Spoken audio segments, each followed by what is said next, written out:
I have a Noritz tankless heater. It goes off and the error code 760 is displayed every time the temperature outside dips below 40. The heater is installed in my attic, so there is no climate control.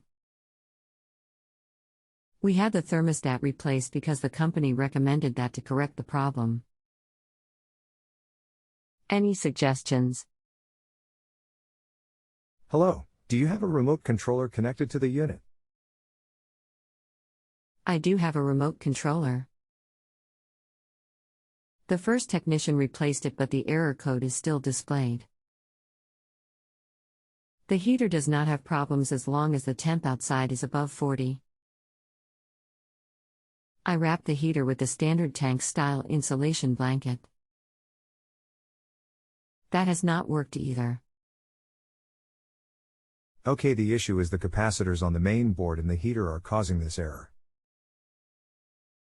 When the temp drops to 50 degrees or less, a weak capacitor on the control board will cause this code to come up, as it is a communication error since the cold keeps the capacitors from storing voltage as well. Then the board and controller do not communicate properly and you will get the 760 code. If you heated the board up on the main unit with a hairdryer to get it warm, the code will go away. These units are not meant to be in that cold of an environment, and the boards can have issues if they are. A new board may solve the issue, but a more permanent fix is to get the area that the heater is in warmer. This is the issue for sure.